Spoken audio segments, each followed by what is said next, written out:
আজকে বাড়িতে সকাল সকাল প্রচুর মাছ এসেছে। আর এই মাছগুলো দিয়ে কি করলাম, কি কি রান্না করলাম, বিক্রি করলাম নাকি, সেই সব নিয়ে থাকবে আজকের ভিডিওটি। হ্যালো এভরিওয়ান, আসসালামু আলাইকুম। কেমন আছেন? আশা করি সবাই ভালো আছেন, সুস্থ আছেন। আলহামদুলিল্লাহ, আমিও ভীষণ ভীষণ ভালো আছি।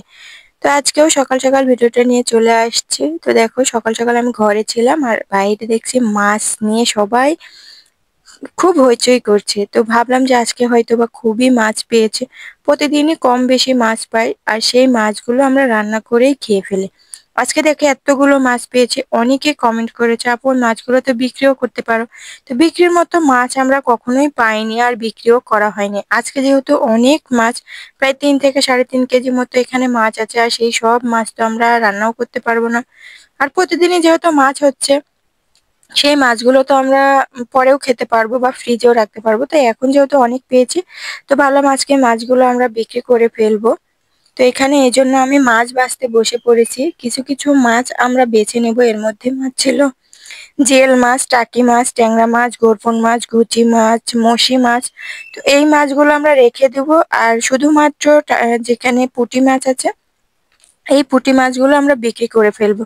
তো ওই মাছগুলো আমরা বেছে নিচ্ছি। দেন এখানে অনেক শামুক থাকে, আবার অনেকেও কমেন্ট করে, আপু তোমরা কি শামুক খাও? শামুক খেতে যাব কেন, আমরা শামুক খাই না, কিন্তু মাছগুলো যেহেতু মেরে নিয়েই বাড়িতে চলে আসে সরাসরি, তো শামুক থাকে। বাজারে যারা মাছ কিনে খায় তারা ওরকম শামুক বেছে দেয়, তখনই দেন তারা খায়। মাছ বাছা হয়ে গিয়েছে আর এখন আমি মুড়ি মাখিয়ে নিয়েছি। এত পরিমাণ খিদে পেয়ে গিয়েছে, মাছ বাছতে বাছতে 8টা বেজে গিয়েছে। আর এর মধ্যে তো মাছ কেটে রান্না করতে করতে অনেক সময় খিদে পেয়ে যাবে। তো তার আগে আমি একটু মুড়ি মাখিয়ে আমিও খেয়েছি আর বাড়ির সবাইকে দিয়েছি।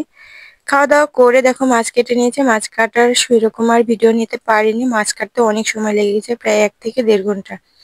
মাছগুলো কেটে বেছে পরিষ্কার করে নিয়ে নিয়েছি। আর এখানে দেখো ইলিশের কিছু জাটকা নিয়েছি আর চাল কুমড়া দিয়ে রান্না করব। তো সবগুলো এখন রান্না করে নেব একে একে। এখন চুলা ধরিয়ে আমি রান্নাটা বসিয়ে দিচ্ছি। চাল কুমড়া দিয়ে আর ইলিশের জাটকা দিয়ে রান্না হবে, একটু মজা করেই রান্না করব। প্রত্যেকটা রান্নায় খুবই মজা হয়, আবার মাঝে মধ্যে বকাও খায়। সেদিন যেরকম হয়েছিল, আমি রান্নার শেষে যখন সবাই খাওয়া দাওয়া করছে তখন দেখি যে তরকারিতে একটুও লবণ দেয়নি। মনটা যে কোথায় থাকে মাঝে মধ্যে জানি না। তো এরকম মাঝে মধ্যে আমি প্রচুর বকাও খাই, আবার কোনো কোনো সময় তো তরকারিতে প্রচুর পরিমাণে লবণও দিয়ে ফেলে। আবার কোনো কোনো দিন এত পরিমাণ মজা হয়। তবে আজকের তরকারিগুলো যে পরিমাণ মজা হয়েছিল, সবাই কিন্তু প্রশংসাই করেছে। আর আমাদের যখনই রান্না করা হয় সবজি তরকারি, তখন একটু পেঁয়াজ বেরেস্তা করে নিতে হয়। তো পেঁয়াজ বেরেস্তা করে রান্নাটা বসিয়ে দিচ্ছে। আর ওদিকে শাশুড়ি মা ছোট মাছ চচ্চড়ি করবো। তো ছোট মাছ চচ্চড়ি করার সময় আমরা হচ্ছে 12 সজা বেটে দিই। কেউ চিনবে কিনা জানি না, আমাদের এলাকাতে 12 সজাই বলা হয় বা পাঁচফোড়ন বলা হয়। তো সেটা একটু বেটে দিচ্ছে ছোট মাছগুলো চুচি করার জন্য। আর আমার আগের যে মশলাগুলো ছিল সেগুলো দিয়ে এখানে রান্না বসিয়ে দিচ্ছি।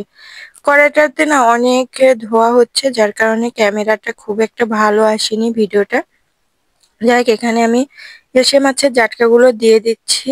একটু দিয়ে সুন্দরভাবে কষিয়ে নেব, খুব একটা কষানোর প্রয়োজন নেই। তো এরকম ভাবে রান্না করলে আসলে গন্ধটা ভালো ছড়ায় আর খেতেও ভালো লাগে। তার জন্য এরকম অনেকক্ষণ ধরে আমি কুমড়টা কষিয়ে নিয়ে তারপরে মাছগুলো দিয়ে দু একবার নেড়ে চেড়ে পানি দিয়ে নেব। তো এই তো প্রায় রান্না শেষের দিকে হয়ে গিয়েছে, আমি পানি দিয়ে নিয়ে নিয়েছি। আর এখন নামিয়ে এই তো এখানে আমি বড় বড় সাইজের পুঁটি মাছ নিয়েছি, সেগুলো ভাজার জন্য মাখিয়ে নিয়েছি। আর শাশুড়ি মা ওই চচ্চড়ি মাছটা মাখিয়ে দিয়েছে। তো এই তো রান্না বান্না শেষ। দেখো দারুণ দারুণ মজার কি সুন্দর, খাবারটাও না এত দারুণ হয়েছিল। আর পুঁটি মাছ দিয়ে আর আমি কাঁচামরিচ দিয়ে আর মাছ ভাজা তেল দিয়ে এত পরিমাণ ভাত খেয়েছি। ইদানিং আমার না প্রচুর ভাত খাওয়া হয়ে যাচ্ছে এই তরকারির কারণে। তো আজকের মতো এই পর্যন্ত। সবাই ভালো থাকবেন, সুস্থ থাকবেন। আল্লাহ হাফেজ।